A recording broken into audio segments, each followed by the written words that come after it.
السلام علیکم ورحمۃ اللہ وبرکاتہ۔ بسم اللہ الرحمن الرحیم، نحمده ونصلی علی رسولہ الکریم۔ رب اشرح لی صدری ویسر لی امری واحلل عقدۃ من لسانی یفقهوا قولی۔ رب یسر ولا تعسر وتمم بالخیر، رب اغفر وارحم وانت خیر الراحمین، آمین یا رب العالمین۔ پچھلے جمعے ہم نے ایک بہت اہم موضوع پر گفتگو کا آغاز کیا، اور وہ ہے صلاۃ، نماز۔ نماز جو اللہ کی طرف سے دیا ہوا ایک تحفہ ہے اس امت کو، جو اللہ رب العزت نے اپنے بڑے پیارے محبوب مہمان کو خاص اپنے دربار میں بلا کر معراج کے موقع پہ اس امت کو یہ تحفہ دیا، جسے عرف میں ہم نماز کہتے ہیں۔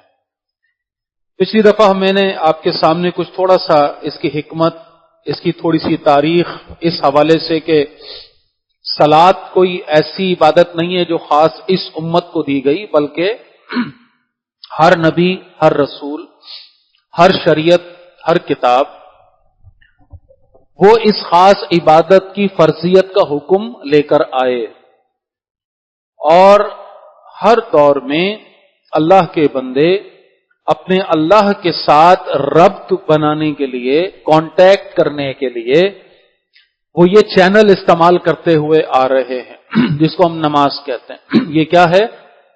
بندے کا رب کے ساتھ براہ راست کنیکشن ہے۔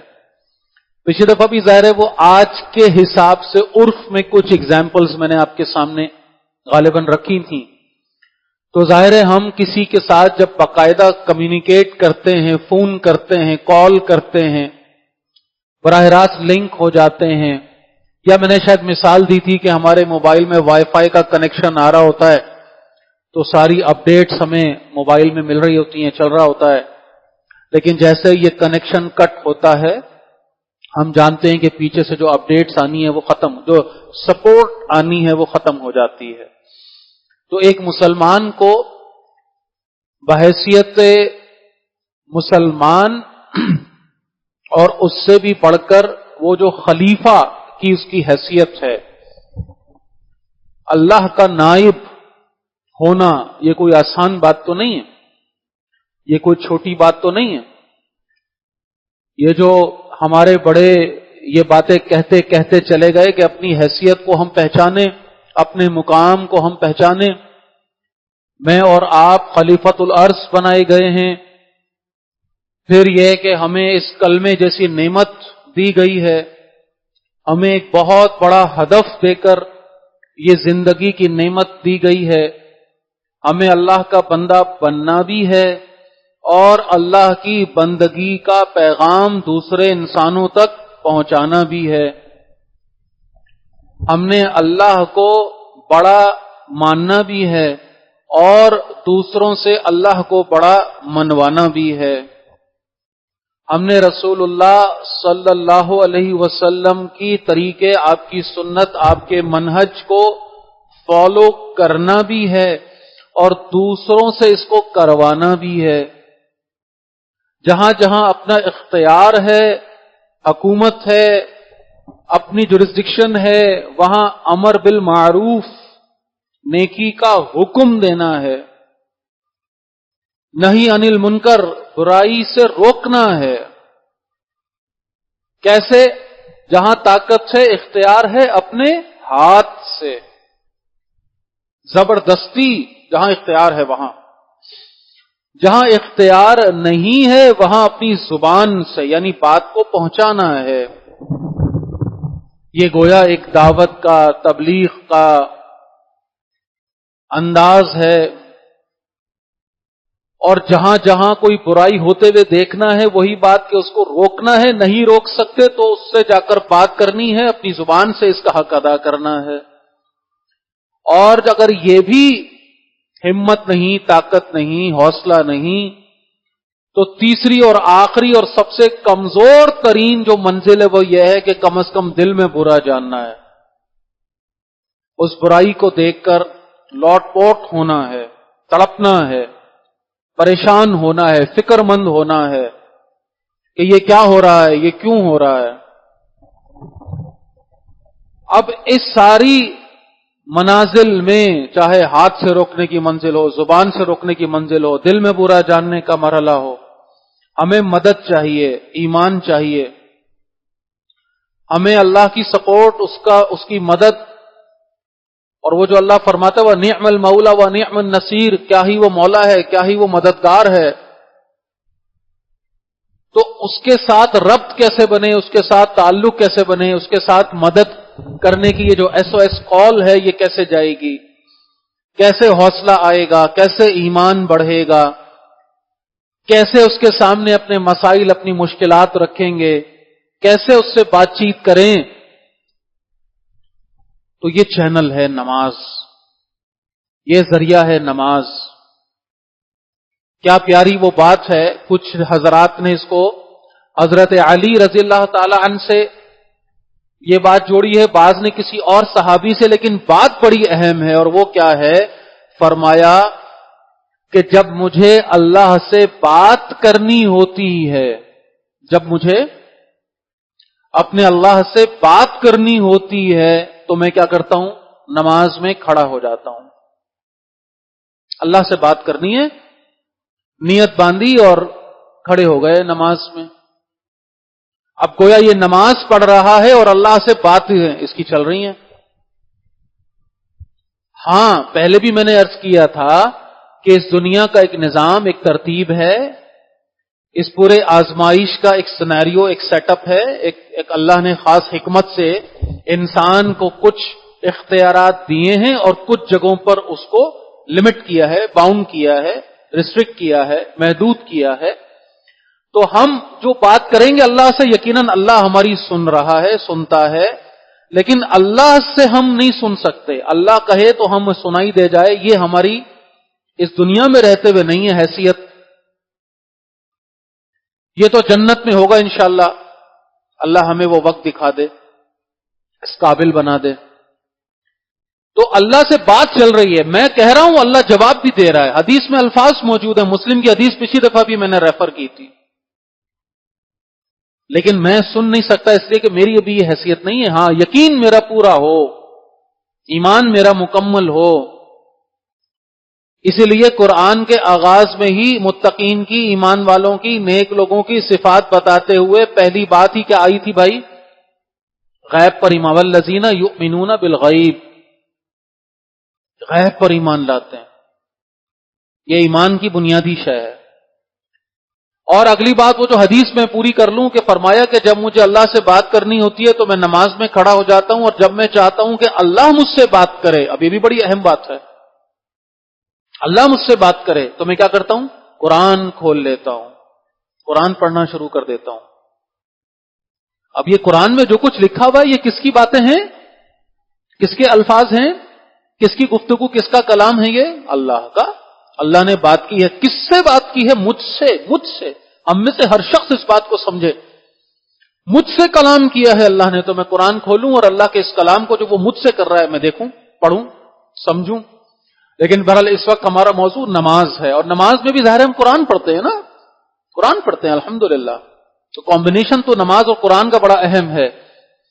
اب یہ نماز جو ہے، جس کے حوالے سے پچھلی دفعہ بھی میں نے آپ کے سامنے بات رکھی کہ ہر نبی، ہر رسول آتے رہے، طریقہ کار مختلف رہا، اور بالآخر جناب رسول اللہ صلی اللہ علیہ وسلم پر جس طرح دین کی تکمیل ہوئی، اسی طرح دین کے تمام جزیات کی تکمیل بھی رسول اللہ پر ہوئی ہے صلی اللہ علیہ وسلم۔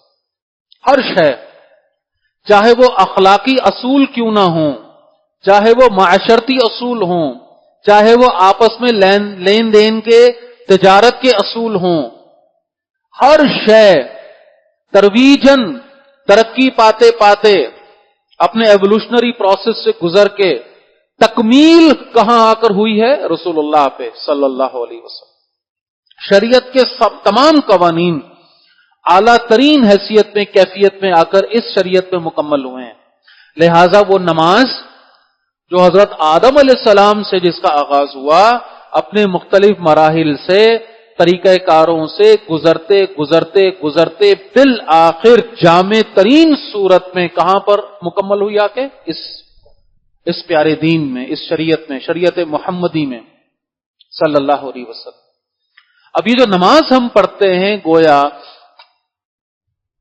اب اس بات کو سمجھیے کہ ہمارے دین اور دنیا کے سارے مسائل کا حل اس نماز میں ہے۔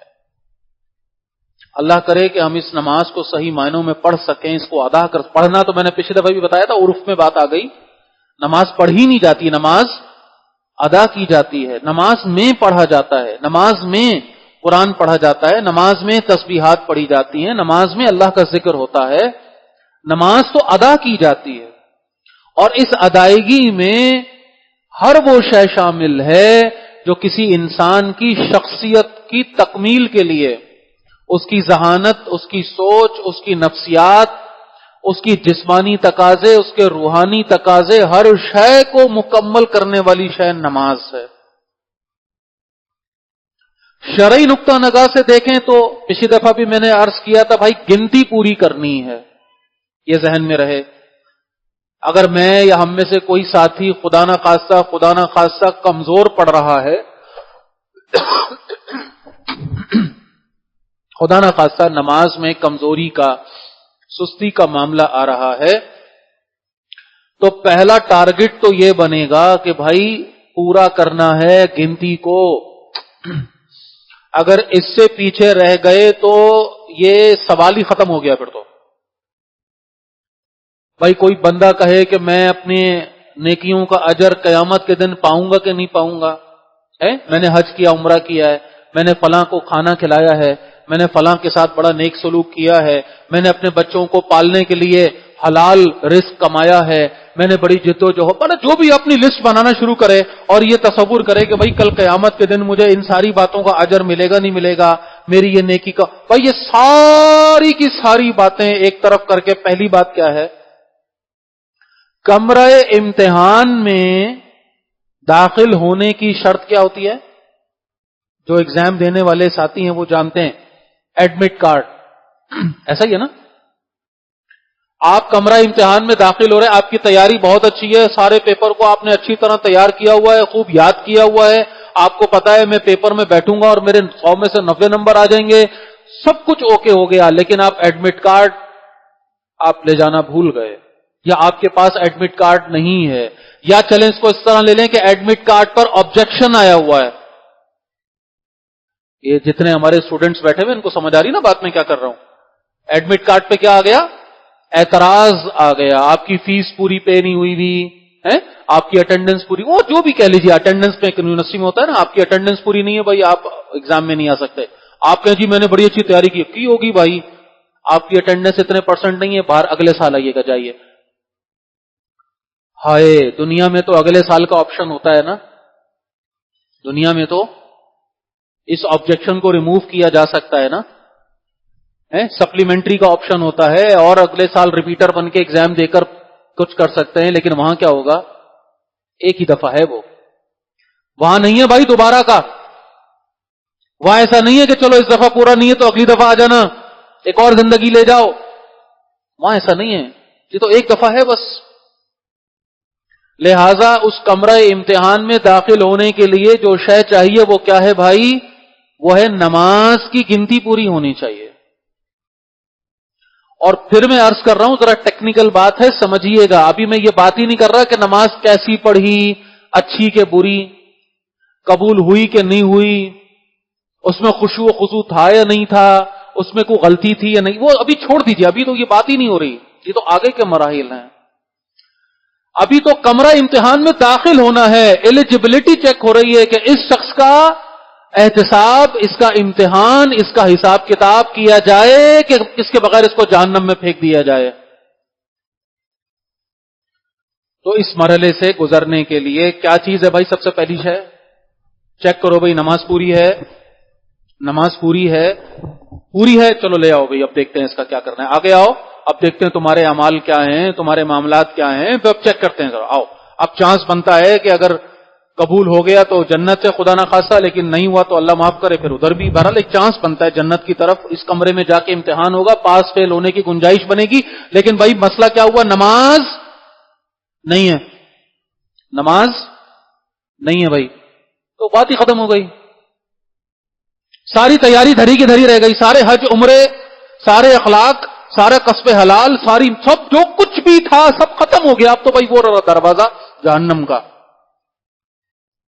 باقی جس کو اللہ معاف کرنا چاہے، یہ ذہن میں رکھیے بھائی، یہ جب باتیں بتائی جا رہی ہوتی ہیں تو یہ کس بنیاد پہ بتائی جا رہی ہوتی ہیں؟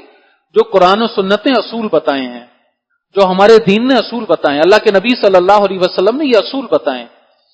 لیکن یہ ذہن میں رکھیے کہ اس دن کا بادشاہ، بلکہ پوری دنیا کا، کائنات کا، آخرت کا بادشاہ کون ہے؟ اللہ ہے.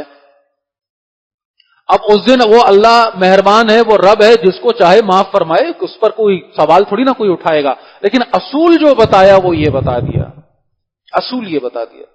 نماز پوری نہیں ہے، چلو بھائی جاؤ، یہاں تمہارا کام ہی نہیں ہے، یہاں پہ آگے بڑھو.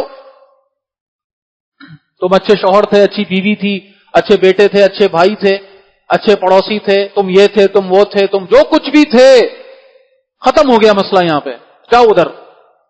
نماز کی گنتی، یہ بات اس طرح اتنے ٹائم میں لے کر اس لیے کر رہا ہوں، بالخصوص ان میرے سننے والوں کو کہ خدا نہ خواستہ اگر نماز کی گنتی پوری نہیں ہے تو بھائیوں یہ تو معاملہ ہی ختم ہو جاتا ہے. یہاں پہ پھر مسلمانیت، پھر آخرت، پھر دین اور یہ اور وہ کا سوال ہی ختم ہو جاتا ہے. یہ پوری ہے تو اب سوال بنتا ہے کہ ہاں بھائی کیا ہونا ہے آگے. اللہ کے نبی صلی اللہ علیہ وسلم کا ارشاد ہے، پچھلی دفعہ بھی میں نے آپ کے سامنے رکھا تھا، کیا فرمایا تھا؟ ایمان اور کفر کا فرق کیا ہے؟ نماز. اور کیا فرمایا؟ جس نے نماز چھوڑ دی وہ ہم میں سے نہیں. مطلب یہ ختم ہو گیا معاملہ، ختم ہو گیا. اب اٹھائیے قرآن اور ذرا اس نماز کی فرضیت کا لیول چیک کریں، اس کی حساسیت. حالت سفر میں ہو، اچھا اب ہمیں تو یہ بات نا بڑی مزیداری والی مل گئی ہے الحمدللہ. ہم سفر میں جاتے ہیں تو نماز کیا کرتے ہیں؟ قصر کرتے ہیں. کیا کرتے ہیں؟ مختصر کر کے نماز پڑھتے ہیں. 4 رکعت کی جگہ 2 رکعت پڑھتے ہیں اور بڑا سہولت ہو جاتی ہے. تو یہ تو ہمیں بڑا بینیفٹ مل گیا، اس لیے کہ ہمیں تو پتہ ہی نہیں ہے سفر کہتے کس کو ہیں.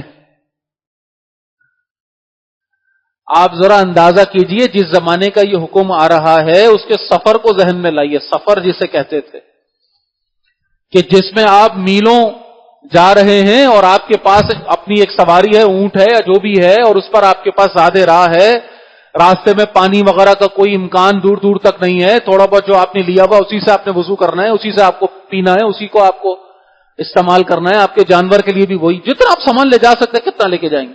قافلوں میں سفر ہو رہا ہے، اکیلے سفر ہو رہا ہے، میلوں تک صبح دوپہر شام صحرا ہے، میدان ہے، پہاڑ ہیں، بندہ چلتا چلا جا رہا ہے، نہ کسی سائے کا پتہ، نہ کسی ٹھکانے کا پتہ. ایسے میں ذرا اندازہ کیجئے کتنا مشکل ہوگا ایک شخص کو 5 وقت کی نماز پڑھنا. تصور میں لائیے کسی درجے میں اس بات کو. ابھی تو ہم کیا وہاں سے زیادہ سے زیادہ کیا ہے، ابھی ایک شہر سے دوسرے شہر جاتے ہیں، کوئی جہاز سے جاتا ہے، بس میں بیٹھتے ایئر کنڈیشن بس میں بیٹھ کے چلے جاتے، ٹرین میں بیٹھ کے چلے جاتے ہیں. تو الحمدللہ یہ سہولت تو ہمیں بڑی مزیدار مل گئی. اصل تو مشکلات صحیح معنوں میں جو سفر کی تھی اس زمانے کی ذرا ذہن میں لائیے. لیکن میں جو عرض کر رہا ہوں کہ اتنے مشکل حالات میں بھی کیا اللہ نے یہ فرمایا کہ نماز چھوڑ دو، بعد میں رکھ لینا، کچھ کر لینا، پوری کر لینا؟ نہ، پڑھنا ہے. آدھی پڑھو لیکن پڑھو، گنتی پوری کرو، چھوڑنا نہیں ہے، چھوڑنا نہیں ہے. چلیں اس سے بھی اگلے سٹیپ پہ آ جائیں. این جنگ کا میدان ہے، جنگ کا میدان. تصور کیجئے ذرا. اور وہ جنگیں بھی کیسی جنگیں ہیں، وہ دشمن کسی وقت بھی حملہ کر سکتا ہے. کیفیت یہ ہے کہ ادھر طاق میں انتظار میں کہ یہ ذرا غفلت میں آئیں اور ان پر ہم حلہ بولیں، اور جس نے حلہ بولا اس کی فتح یقینی، کیونکہ اگلے بندے جو ہیں وہ تو غافل ہیں اس وقت دنیا کے اعتبار سے. ایسے کروشل وقت میں جب دشمن سے تیر آ رہے ہیں، دشمن کے سپاہی تلوار سوتے لے کر ننگی کھڑے تلواریں اور بس حملہ کرنے کے انتظار میں ہیں. کیا خیال ہے؟ گنجائش تو بنتی ہے کہ بھائی چلو ٹھیک ہے نماز بعد میں نہ. صلاۃ الخوف پورا چیپٹر قرآن نے انٹروڈیوس کروا دیا. اس میں بھی ایک بڑا اہم مسئلہ ہے, وہ بظاہر اس موقع نہیں تفصیل میں جانے کا, کیونکہ جب یہ حکم آیا کہ نماز تو پڑھنی ہے, نماز تو پڑھنی ہے, چلیں بات اچھی ہے اس لیے بیان کر دیتا ہوں. جب یہ بات آ گئی کہ نماز تو نہیں پڑھ سکتے, 2 جماعتیں کر لو. ایک جماعت کیا کرے؟ پہرا دے, اور ایک جماعت کیا کرے؟ نماز قائم کرے. پھر کیا ہو جائے کہ یہ والی جو جماعت ہے یہ نکلے اپنے ہتھیار اٹھائے, پھر یہ پہرے پہ چلے جائے, اور وہ والی جماعت آ جائے پھر نماز پڑھے. تو ایک بات بنیادی اصولی تو یہ ہوگی کہ نماز نہیں چھوڑنا, نماز تو پڑھنی ہے, نماز تو پڑھنی ہے. اب وہاں ایک مسئلہ کھڑا ہو گیا. مسئلہ کیا کھڑا ہو گیا بھائی؟ مسئلہ یہ کھڑا ہو گیا کہ یہ کس جماعت کی بات کر رہے ہیں ہم؟ صحابہ کی جماعت. امام کون ہے اس کے؟ اللہ اکبر, وہ ہے پیارے نبی صلی اللہ علیہ وسلم. ٹھیک ہے, اب ذرا بات کو سمجھیے کہ صحابہ کا مسئلہ کیا ہوتا تھا اور ہمارے مسائل کیا ہوتے ہیں. صحابہ میں مسئلہ کیا پیدا ہو گیا؟ مسئلہ یہ پیدا ہو گیا 2 جماعتیں ہوں گی, ٹھیک ہے چلو اوکے ہو گیا. اب مسئلہ یہ ہے کہ اللہ کے نبی تو کسی ایک جماعت کی امامت کریں گے نا, کسی ایک جماعت کی امامت کریں گے. تو جس جماعت کی امامت اللہ کے نبی کریں گے اس کا کوئی مقابلہ, کوئی موازنہ اس جماعت سے ہو سکتا ہے جس کی امامت کوئی اور کرے گا؟ اب مسئلہ کھڑا ہو گیا, مسئلہ کھڑا ہو گیا بھائی یہ کیا بات ہوئی؟ اب یہ تو بات یہ ہوگی کہ جس جماعت میں حضور امامت کر رہے ہیں اس جماعت والوں کا کیا کہنا, ان کی نماز کا کیا کہنا, اور دوسری جماعت ان کا کیا قصور ہے بھائی؟ وہ کیوں اللہ کے نبی کی امامت سے محروم رہ رہے ہیں؟ اللہ اکبر, ذرا غور فرمائیے گا. جو یعنی اب یہ حکمت بھی اس میں اور نماز کی اہمیت بھی اس میں نظر آ رہی ہے ہمیں. بھائی نماز تو پڑھنی ہے, لازمی پڑھنی ہے, جماعت سے پڑھنی ہے, یہ بھی نوٹ کیجئے. یہ بھی نہیں ہو رہا چلو بھائی یہ مسئلہ اس طرح حل ہو جاتا کہ وہاں کہتے ہیں حکم آ جاتا کہ جماعت ختم کرو, جماعت ختم کر دو, سب اپنی اپنی پڑھ لو. یہ بھی ایک آپشن تھا نا, تو جھگڑا ہی نہیں بنتا. اس لیے کہ جب سب جو چیز آدھوں کو مل رہی تھی آدھوں کو نہیں مل رہی تھی تو باقی آدھوں کو بھی نہیں مل رہی, چلو برابر ہو گئے نا, سب اپنی اپنی پڑھ لو بھائی. اس میں سیفٹی کا آپشن بھی زیادہ تھا, اپنی اپنی پڑھ لو, اس میں سیکیورٹی سیفٹی بھی زیادہ بہتر ہو جاتی. پڑھنا بھی جماعت سے ہے, ایک امام کے پیچھے 2 جماعتیں کرنے کی اجازت آ گئی. اب اس کے بعد حل کیا آ رہا ہے؟ حل یہ آ رہا ہے کس طرح سے بھائی ایک جماعت کھڑی ہوگی, ایک پہرا دے رہی ہے, ایک امامت میں حضور کے کھڑی ہو گئی, ٹھیک ہے, 2 رکعت نماز پڑھنی ہے. پہلی رکعت اللہ کے نبی پڑھائی اللہ کے نبی نے, اور پہلی رکعت کے بعد سجدے سے اٹھ کے آپ تشہد میں بیٹھے, دوسری رکعت بیٹھتے ہیں ایسے بیٹھ گئے. اب پیچھے جو حضرات ہیں انہوں نے اپنی نماز, وہ بیٹھے نہیں, وہ انہوں نے کھڑے ہوئے, انہوں نے نماز پوری کر لی. ایسے نماز پوری کر لی جیسے امام سے ہماری جب ایک رکعت نکل جاتی ہے تو آخر میں پورا کرتے ہیں نا, تو ایسے انہوں نے اپنی رکعت پوری کی. ایک رکعت حضور کے پیچھے اس طرح سے ہو گئی اور ایک رکعت اپنی پوری کی. یہ سلام پھیر کے علیحدہ ہو گئے, حضور ابھی اسی حالت میں موجود ہیں. ٹھیک ہے, اب باقی لوگ آئے, باقی لوگ آ کر بیٹھے حضور کے پیچھے نیت باندھ کے, وہاں سے شامل ہوئے. حضور نے اپنی دوسری رکعت پوری کی, ان کی کون سی ہو گئی؟ پہلی. حضور نے سلام پھیر لیا, اب یہ اپنی باقی کی رکعت پوری کریں گے. لہذا تمام وہاں صحابہ جو تھے مسلمان, سب کو کیا مل گیا؟ یہ شرف مل گیا حضور کے پیچھے نماز پڑھنے کا, اور نماز حضور کی بھی ہو گئی, سب کی بھی ہو گئی, با جماعت ہو گئی, اور نماز ہو گئی جو ہم اس وقت بات سمجھ رہے ہیں. تو یہاں تک کے آپشنز آ رہے ہیں, اتنی ٹیکنیکلٹیز میں جا رہے ہیں, اتنی حساسیت کے معاملات آ رہے ہیں. اصول بات نکل کر کیا آ رہی ہے بھائی؟ نماز نہیں چھوڑنا, نماز نہیں چھوڑنا, نماز نہیں چھوڑنا. بس ایک آدمی ہے, حالت جنگ میں ہے, خطرے میں ہے, کسی ایسی کیفیت میں ہے, اب ظاہر گھوڑے پر بیٹھا ہوا ہے, اور حالات یہ ہیں اس وقت کسی پہرے داری پر ہے, گھوڑے سے اتر بھی نہیں سکتا, گھوڑے سے اتر بھی نہیں سکتا, اتنا آپشن بھی نہیں ہے اس کے پاس. تو کیا کرے؟ گھوڑے پر بیٹھے بیٹھے نماز پڑھ لے اشاروں سے. یہ حکم آ گیا, یہ حکم آ گیا. لیکن یہ آپشن نہیں آیا کہ چھوڑ دو یا قضا کر لو, نہ, پڑھنا ہے, چھوڑنی نہیں ہے, چھوڑنی نہیں. بہرحال بھائی نماز, اس کی گنتی کا پورا کرنا ایمان کی علامت, پچھلی دفعہ سمجھا لٹمس ٹیسٹ یہی ہے. نماز چھوڑنے والا کسی گنتی میں نہیں ہے, وہ اپنے آپ کو لاکھ مسلمان سمجھتا رہے، وہ لاکھ اپنی داڑیاں ٹوپیاں سنبھالتا رہے، لاکھ اپنے پائچے اوپر رکھتا رہے، لاکھ عمرے حج کرتا رہے، لاکھ وہ خدمت خلق کے کام کرتا رہے، جو دل میں آئے کرتا رہے، جان لے سن لے سمجھ لے اللہ کے ہاں وہ مسلمان کاؤنٹ ہی نہیں ہو رہا. قانونی طور پر دنیا میں اس کو کافر نہیں کہہ سکتے ہم. یہ شرعی اصول ہے، ذہن میں رکھیے. جو شخص نماز نہیں پڑھتا اسے ہم کافر نہیں کہہ سکتے. یہ اصول ہے شریعت کا، اس پر تمام امت متفق ہے. ٹھیک ہے، اسلامی حکومت آ جائے گی تو بھی اس کے لیے کوئی سزا وغیرہ کا حساب بنے گا نہیں بنے گا، وہ علیحدہ پوری لمبی چوڑی داستان ہے، اس پہ ابھی ہم نہیں جا رہے. بات یہ ہو رہی ہے کہ نماز نہ پڑھنے والے کو ہم کافر ہم نہیں کہہ سکتے، لیکن اللہ کی نظر میں وہ کافر ہے. اللہ کے ہاں جب وہ لسٹ بن رہی ہے کہ یہ مسلمانوں کی لسٹ ہے، یہ غیر مسلموں کی لسٹ ہے، کافروں کی لسٹ ہے، تو جان لے سمجھ لے کہ نماز چھوڑنے والا اس والی لسٹ میں ہے. لاکھ اپنے آپ کو سمجھتا رہے کہ نبی کا دیوانہ، اور لاکھ سمجھتا رہے کہ میں پتہ نہیں کیا اور وہ. اب یہ تو پہلی بنیادی بات جو اب بار بار سمجھ رہے ہیں کہ نماز کو تو چھوڑنا نہیں ہے کچھ بھی ہو جائے. اب آ جائیے اس کے فائدوں کی بات کریں، اگر اس کی حکمتوں کی بات کریں، اگر اس کے اثرات کی بات کریں، اگر ہماری 1000 پریشانیوں کا ایک حل نماز ہے.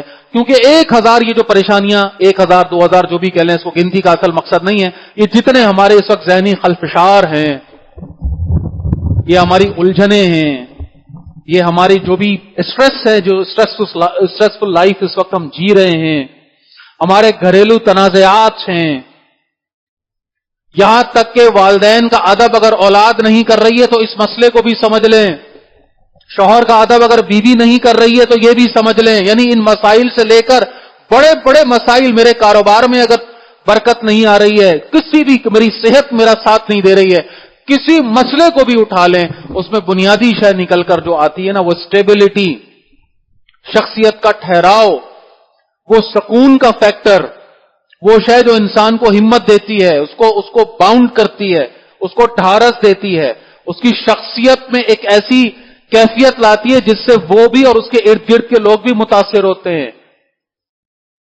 یہ شے کہاں سے ملتی ہے؟ نماز سے ملتی ہے. نماز اللہ کے نبی فرما رہے، جس شخص کو مسجد میں 5 وقت آتا جاتا دیکھو اس کے بارے میں گواہی دے ڈالو اس کے اچھے نیک ہونے کی. یعنی یہ وہ شخص ہے کہ جو، اب ظاہر ہے یہ تو اس دور کی بات ہم کر رہے ہیں، صحابہ کے دور کی، کیونکہ ان کی نمازیں ہوتی تھیں. ہمارے ساتھ مسئلہ کیا ہے؟ ہمیں جو بالعموم ہم نماز پڑھ رہے ہیں ہمیں وہ کیفیت نہیں مل پا رہی، ہمیں نماز کا وہ فائدہ بظاہر نظر نہیں آ رہا. کیوں؟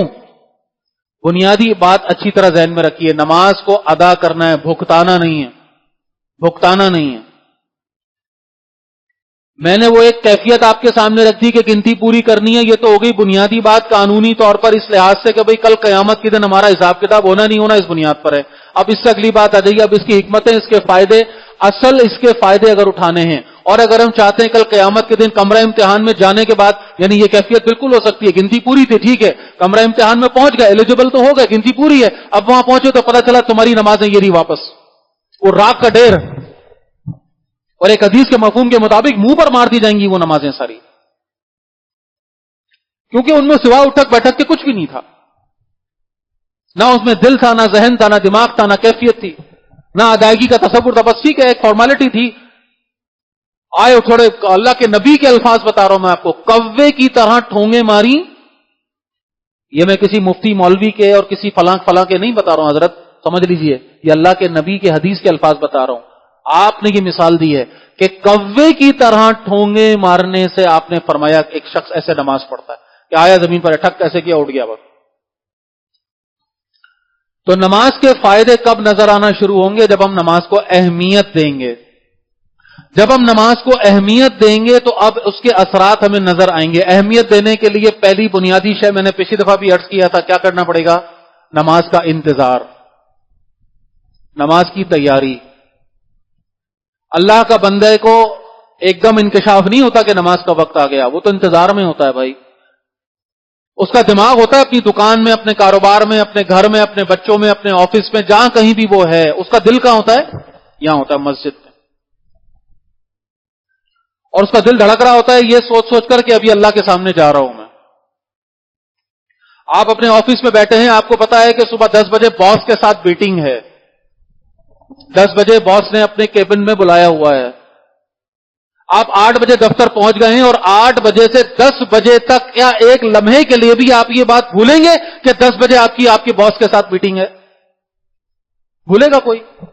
کوئی کاروباری آدمی, اس کا بہت بڑا کلائنٹ ہے, اس سے لاکھوں کروڑوں روپے کی ڈیل چل رہی ہے, اس نے کہا جی میں 12 بجے آپ کے کل آفس پہنچوں گا, آپ صبح 9 بجے سے پہنچ کر بیٹھے ہوئے, 3 گھنٹے آپ نے انتظار کیا اس کا, ایک لمحے کے لیے بھی بھولے کہ میرا وہ فلاں کلائنٹ ابھی 3 گھنٹے بعد یہ 12 بجے میرے آفس آئے گا مجھ سے ملاقات کے لیے؟ بھولے؟ یا مجھے ملاقات کے لیے جانا ہے اس سے ملنے کے لیے؟ کوئی بھولا؟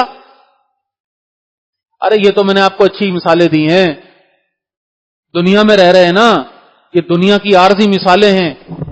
ایک شخص محبت کرتا ہے اپنے کسی محبوب سے, اور اس کے بعد اس کی محبت میں وہ ایسا اپنے آپ کو لگا دیتا ہے, کھلا دیتا ہے, بھلا دیتا ہے کہ سب کچھ بھول جاتا ہے. بھائی یہ عشق مجازی جس کو ہم کہتے ہیں, بھلا دیتا ہے وہ اپنے آپ کو. وہ محبوب سے ملاقات ہے 4 دن کے بعد, وہ 4 دن تک اور کچھ یاد ہی نہیں ہے اس کو سوائے اس کے کہ مجھے ملنے جانا ہے. تو یہ 2 کوڑی کا عشق مجازی جب ایک انسان کو اتنا غافل کر سکتا ہے, بے ہوش کر سکتا ہے, دیوانہ کر سکتا ہے, تو بھائی وہ اللہ کا عشق ہمیں چند گھنٹے کے لیے مدہوش نہیں کر سکتا کہ ہم اس سرور میں ہوں کہ ابھی جانا ہے اپنے اللہ سے ملنے, ابھی جانا ہے تھوڑی دیر میں اپنے اللہ سے ملاقات, ابھی جانا ہے بس تھوڑی دیر رہ گئی, گھنٹہ رہ گیا, آدھا گھنٹہ رہ گیا, 15 منٹ رہ گیا, ارے بھائی نہیں رکا جا رہا, اذان کی آواز نہیں آتی, کو بات ہی میں تو پہنچوں پہلے, میں تو پہنچوں پہلے. ایک عورت گھر میں جا نماز, جب ٹھیک ہے عورت کو اللہ نے آسانی دی ہے, اس کے بعد 10 بکھیڑے ہیں گھر کے, لیکن ایک انتظار کی کیفیت ہے, نماز فارغ ہے, ٹھیک ہے, دیکھ رہی ہے گھڑی کہ اللہ کے گھر سے آواز آئے اور میں اپنی جائے نماز اٹھاؤں اور بچھاؤں جلد سے جلد. اللہ سے بات کرنی ہے, اللہ سے ملاقات کرنی ہے, بھائی اللہ سے میٹنگ ہے, وہ مذاق ہے؟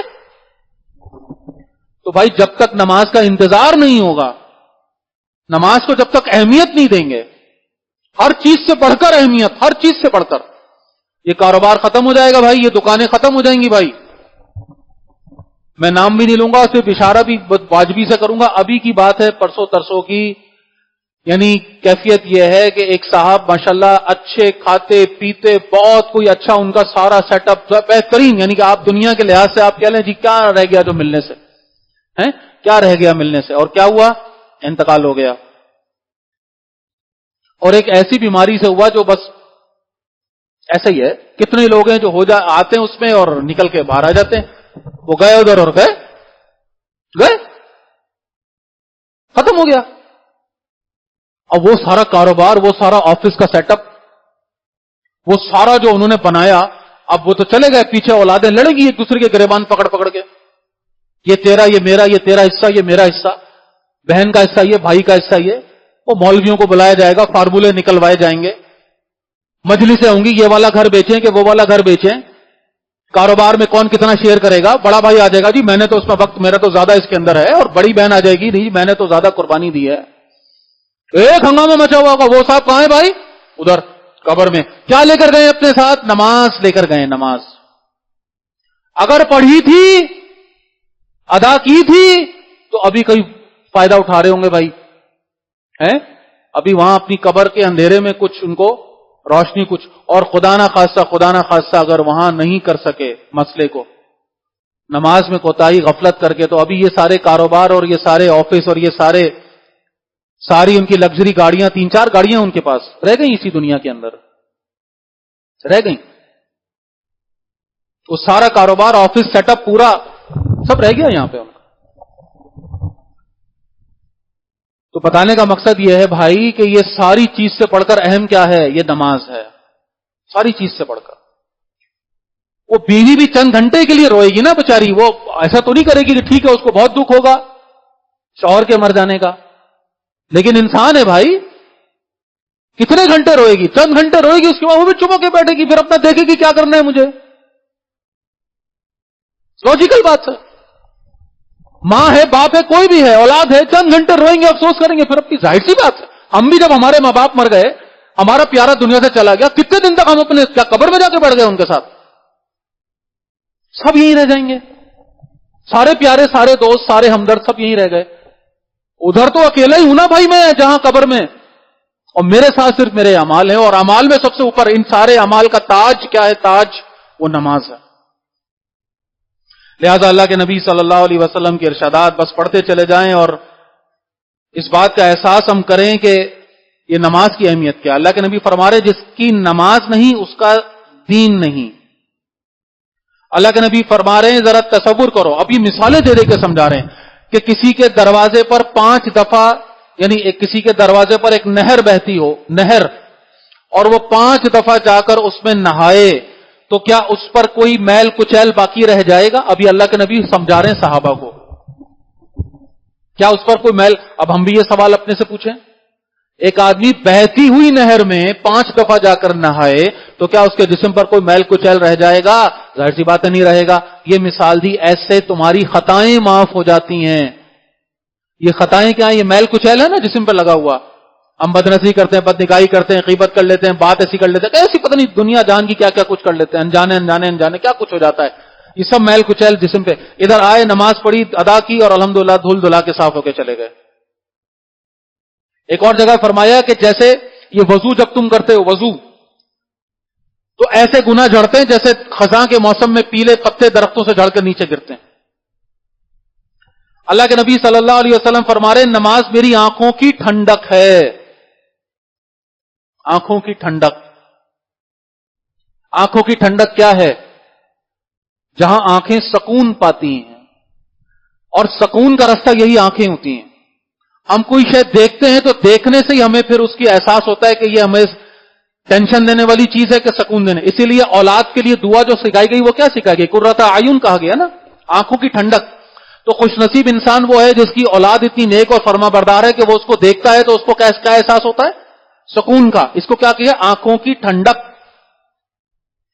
تو اولاد تو فرما بردار بھی ہو سکتی ہے، نافرمان بھی ہو سکتی ہے، اچھی بری جو کچھ بھی ہو سکتی ہے، بات ختم ہو گئی۔ بات یہ ہو رہی ہے ایک شخص جس کو دنیا میں کچھ اچھا نہ ملا، لیکن اگر نماز وہ اپنی ادائیگی کر رہا ہے تو اس کی آنکھوں کی ٹھنڈک اس کو مل رہی ہے، وہ سکون میں ہے، وہ اطمینان میں ہے، وہ یہاں کر بیٹھتا ہے اور اس کے سارے مسئلے حل ہو جاتے ہیں، اس کا دل سکون میں آ جاتا ہے۔ اور اللہ کے نبی فرما رہے میری آنکھوں کی ٹھنڈک اپنے لیے فرما رہے وہ کیا ہے؟ وہ نماز ہے۔ اور فرمایا نماز کیا ہے؟ مومن کی معراج ہے۔ معراج، شروع میں بھی بات آ گئی، اللہ سے گفتگو، اللہ سے ملاقات۔ اور ایک جگہ الفاظ ہیں کہ بندہ مومن نماز میں اپنے رب سے سرگوشیاں کرتا ہے۔ اور ایک جگہ الفاظ آئے کہ تمہیں معلوم ہو جائے کہ تم نماز میں کس کے سامنے کھڑے ہو، تم نے ابھی ظاہر مفہوم عرض کر رہا ہوں پوری بات کا، کہ احساس ہو جائے کس سے بات کر رہے ہو، احساس ہو جائے کون تمہارے سامنے ہے، کس کے سامنے ہاتھ باندھے کھڑے ہو، احساس ہو جائے کس کے قدموں میں یہ وقت سر تم نے رکھا ہوا ہے۔ تمہیں اگر احساس ہو جائے صحیح معنوں میں اس کا ہے تو زندگی میں کبھی فرمایا سلام نہ پھیرو، سلام ہی نہ پھیرو کبھی، اگر تمہیں معقوم صحیح معنوں میں معلوم۔ یہ تو اللہ کا فضل ہے پھر جو عرض کر رہا ہوں کہ دنیا میں یہ ادراک اللہ نے نہیں دیا انسان کو، اللہ نے نہیں دیا، شاید اسی لیے اس کی حکمت ہے، ورنہ ہمارے لیے زندگی گزارنا مشکل ہو جاتی۔ یہ ایمان جو ہمارا اتنا کمزور پڑ گیا ہے آج کہ ذرا 2 ٹکے کی چیزوں کے لیے ایمان ہمارا ادھر ادھر ہو جاتا ہے، 2 پیسے کے لیے ابھی پیسے کو خدا بنایا ہوا ہے، پیسے کو ایمان بنایا ہوا ہے، پیسے کو دین بنایا ہوا ہے، پیسے کو پوج رہے ہیں، پیسے کی خاطر جی رہے ہیں، پیسے کی خاطر مر رہے ہیں، نہ جانے مطلب یعنی ایمان اتنی 2 کوڑی کی شے ہو گئی ہے کہ 2 روپے میں ختم ہو جاتی ہے، 2 آنے میں ختم ہو جاتی ہے بلکہ کہنا چاہیے۔ کیوں؟ اس لیے کہ ہم یہاں مضبوط نہیں ہیں، مصلح ہمارا، یہ جائے نماز ہماری مضبوط نہیں ہے۔ جس دن یہ مضبوط ہو گئی دنیا کی ہر شے ہماری نظر میں ہیچ ہو جائے گی، دنیا کی ہر شے کی قیمت پیچھے ہو جائے گی، پھر کوئی ہمیں دکھ نہیں پہنچا سکے گا، کوئی کتنا قریبی کیوں نہ ہو، پھر کسی کے الفاظ ہمارے لیے تیر ثابت نہیں ہوں گے، کسی کا ہمارے لیے کیا ہوا غلط کام کوئی ہمیں پریشان نہیں کرے گا۔ ہم اندر سے اتنے مضبوط ہوں گے جب ہمیں پتا کہ اللہ ہمارے ساتھ ہے، پھر ٹینشن کس بات کی۔ لیکن اللہ کا ساتھ ہونا کب پتا چلے گا؟ جب ہم یہاں موجود ہوں گے اپنے وقت پہ، اور اس پورے احساس کے ساتھ کہ ہم کہاں کھڑے ہیں، کس کے سامنے کھڑے ہیں، کس سے بات کریں، وہ کیفیت ہماری پوری ہو۔ لیکن آج تو ہمارا مسئلہ کیا ہے؟ قرآن کو کھولیے، دیکھیے، اپنے آپ کو ڈھونڈیے، وہاں پہ مومن کی بات آ رہی ہے، مومن کی، تو وہاں قرآن ہمارے سامنے کبھی کہتا ہے کہ یہ وہ لوگ ہیں الذین هم فی صلاتہم خاشعون، یہ وہ لوگ ہیں جو اپنی نماز میں خشوع اختیار کرتے ہیں، عاجزی اختیار کرتے ہیں، اہتمام کرتے ہیں، اپنے قلب ذہن کے ساتھ، سوچوں کے ساتھ، پوری ادائیگی کا اہتمام کے ساتھ تمام ارکان کو صحیح معنوں میں ادا کرنا، نماز کا سیکھنا سکھانا، اس کا ادا کرنا، اس سے محبت کرنا۔ نماز سے خشوع آ ہی نہیں سکتا جب تک نماز میں محبت کی کیفیت نہ ہو۔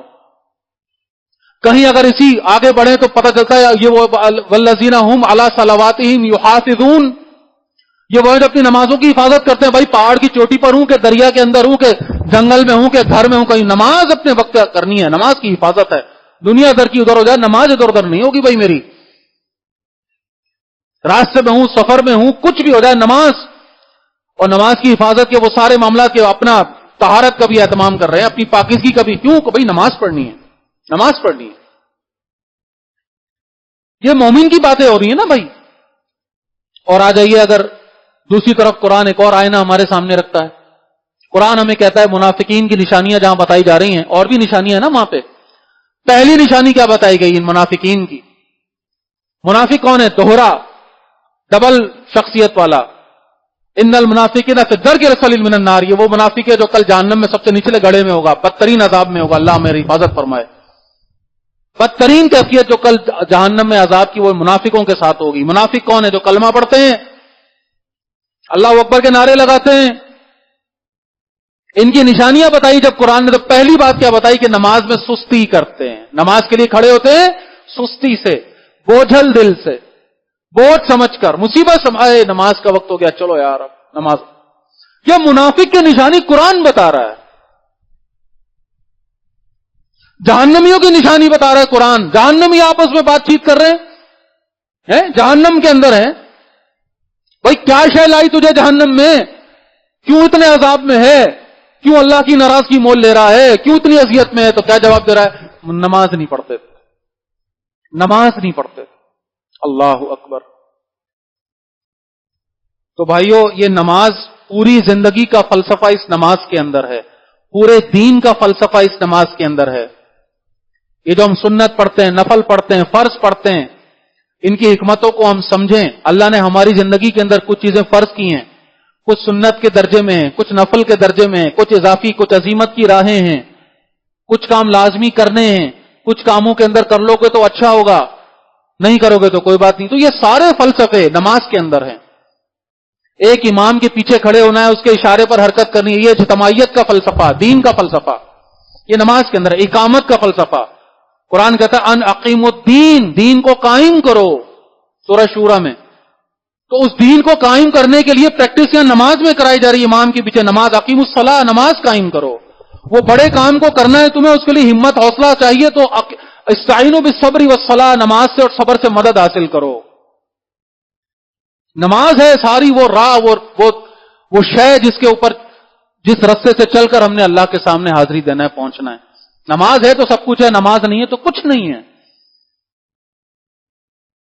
یہ نماز ہے جو انسان کو انسان بنا کر رکھتی ہے. پہلے بھی بات کی تھی، ورنہ انسان تھوڑے ہی دنوں میں جانور بن جاتا ہے، اس کی روح مر جاتی ہے، وہ نرا جسم میں جسم رہ جاتا ہے، حیوانی وجود رہ جاتا ہے.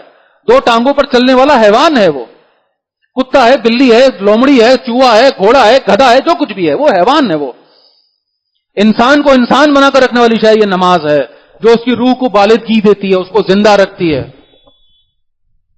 اب یہ بات کہ نماز کو کیسے ادا کریں، نماز میں خشوع و خضوع کیسے لائیں، اب یہ پورا موضوع ہے. کو موقع رہا ٹھیک ہے، بات کریں گے انشاءاللہ اگر ذہن بن گیا تو، ورنہ کم از کم ہم اس کو اتنا سمجھ لیں کہ بھئی اہتمام کرنا ہے نماز کا، نماز کو سیکھنا ہے.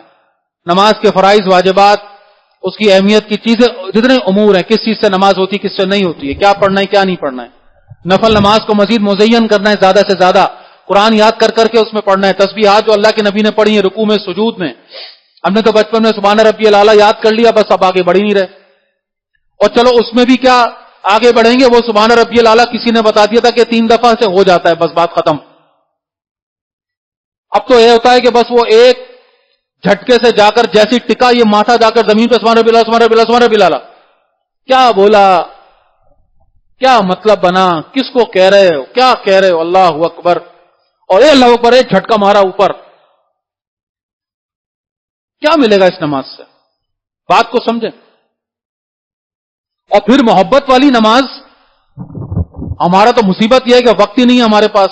وقت اس لیے نہیں ہے کہ ہم یہاں وقت نہیں لگاتے، میں آپ کو پورے انشراح صدر سے کہہ رہا ہوں، ہمارے وقت کی کمی کا مسئلہ اس دن حل ہوگا جب ہمارا زیادہ وقت یہاں گزرے گا مسجد میں. اب آپ کہیں گے یہ عجیب بات کر رہے ہیں، تو آپ آزما کے دیکھ لیں بھائی. جس کے پاس وقت نہیں ہے نا، وقت کی کمی ہے جس کے پاس، میں گارنٹی دے رہا ہوں آپ کو، میرا گریبان پکڑ لینا آ کے، یہاں پہ وقت زیادہ لگانا شروع کر دیں نماز کے انتظار میں، نماز سے پہلے، نماز کے بعد، اللہ کی قسم کھا کر کہہ رہا ہوں کہ وقت ہی وقت مل جائے گا، سارے مسئلے ایسے حل ہوں گے، ایسے وقت میں برکت ہوگی کہ آدمی حیران ہو جائے گا. کر کے دیکھیں، یہاں وقت لگائیں گے ادھر وقت مل جائے گا انشاءاللہ. تو لہذا یہ نماز ہمیں ہر وہ شے دے گی جس کی اس وقت ہمیں ضرورت ہے. بس ایک حدیث سنا کر، بلکہ 2-3 حدیث سنا کر بات تھوڑی سی اس لیے کہ ذرا اس انداز کو بھی دیکھ لیں کہ اللہ کے نبی غصہ کیسا فرما رہے ہیں اس شخص پر. ایک طرف تو یہ کہ پیار کیا آ رہا ہے، پہلے وہ مثال دیتا ہوں اور غصے کی مثال بعد میں. اور بلکہ پیار کس کا؟ اللہ کا. عبداللہ ابن عمر رضی اللہ تعالیٰ عنہ کہتے ہیں کہ ایک دن ہم مغرب کی نماز ادا کر کے وہیں مسجد میں بیٹھ گئے. ہم نے سوچا کہ اب کیا اٹھ کر جائیں، اب عشاء کی نماز کا وقت آنے والا ہے تو اب عشاء پڑھ کے ہی جائیں گے. مسجد میں وہیں بیٹھ گئے عشاء کی نماز کے انتظار میں. اب یہ نماز کی محبت کا کیفیت ہے نا، تو مغرب پڑھی ہے اب وہیں بیٹھ گئے جی اب عشاء پڑھ کے جائیں گے. کہتے ہیں کہ تھوڑی دیر نہ گزری تھی کہ ہم نے دیکھا کہ رسول اللہ صلی اللہ علیہ وسلم جو ہے اپنے حجرے سے، ظاہر مسجد نبوی میں آپ کا وہ حجرے کا حصہ دروازہ جو صحن میں کھلتا تھا، وہیں یہ صحابہ بیٹھے ہیں، سارے کچھ ٹولہ بیٹھا ہوا ہے صحابہ کا. کہتے ہیں کہ حضور نکل کر آئے، ہم نے دیکھا اور ہمیں حیرانگی اس لیے ہوئی کہ حضور بہت تیزی کے ساتھ ہماری طرف آ رہے تھے. ہم نے اس طرح کی کیفیت میں حضور کو نہیں دیکھا کبھی. بلکہ الفاظ جو ایک کتاب میں پڑھ رہا تھا اس حدیث کی تفصیل میں، وہ لکھا یہ ہے کہ حضور اتنی عجلت میں، اتنی تیزی میں ہماری طرف آ رہے تھے کہ ہم نے ان کا گھٹنا دیکھ لیا اور ہمیں حیرت ہوئی. یعنی تہبند کا ایک سرا ایسے ہوا سے، اب آپ کہیں گے جی اس میں کیا بڑی بات ہے، اس میں کائنات ہے، اس میں قیامت ہے، سمجھیے یہ سطر کا حصہ ہے نا. اور اللہ کے نبی صلی اللہ علیہ وسلم کسی صورت بھی، یعنی قیامت ہے کہ یہ آپ کا ہلکا تہبند ایسے ہو گیا اور یہ حصہ نہ یہ نظر نہیں آ سکتا، یہ دیکھ ہی نہیں سکتے. لیکن اللہ کے نبی اس وقت اتنے ایکسائٹڈ تھے، اتنے پرجوش تھے، ایسی کیفیت میں کہ اتنی تیزی میں آئے کہ صحابہ کو بھی حیران کہ کیا معاملہ ہوا، اللہ خیر کرے، اللہ خیر کرے، کیا ہوا ہے ایسی انہونی بات ہوئی ہے، یہ تو کیا ہوا ہے. اور حضور آئے اور الفاظ یہ ہیں کہ آپ ہانپ رہے تھے، آپ ہانپ رہے تھے. اور آپ پہنچے ہمارے پاس تو کہنے لگے کہ مبارک ہو تمہیں مبارک ہو، خوشخبری ہو تمہارے لیے، کیونکہ اللہ نے ایک فرشتے کو ابھی میرے پاس بھیجا اور کہا ہے کہ اللہ کہتا ہے سلام کرو ان لوگوں کو جو میری مسجد میں ایک نماز ادا کر کے دوسری نماز کے انتظار میں بیٹھ گئے ہیں. اللہ نے سلام بھجوایا ہے. اور وہ امام الانبیاء، رسول خدا، گویا ایسے اس پیغام کو لے کر آ رہے ہیں کہ مجھے دیر نہ ہو جائے اس پیغام کو پہنچانے میں. یہ ان لوگوں کا اکرام، ان کی عزت. اور تصور کریں اس کیفیت کو، میں سمجھا نہیں پا رہا ہوں کہ یہ کیا کیفیت کیا ہوئی ہے. یہ وہ رب سلام بھیج رہا، فرشتہ بھیج دیا اس نے اسپیشلی اتنا بڑا اہتمام کر ان لوگوں کے لیے جو ایک نماز کا ادائیگی کر کے دوسری نماز کے انتظار میں بیٹھ گئے. اور اب دوسری بات بھی سن لیجئے. ایک موقع پہ اللہ کے نبی صلی اللہ علیہ وسلم نماز پڑھانے کھڑے ہوئے ہیں.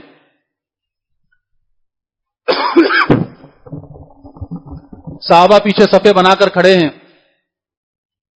اقامت ہو چکی ہے، اور اللہ کے نبی صلی اللہ علیہ وسلم فرماتے ہیں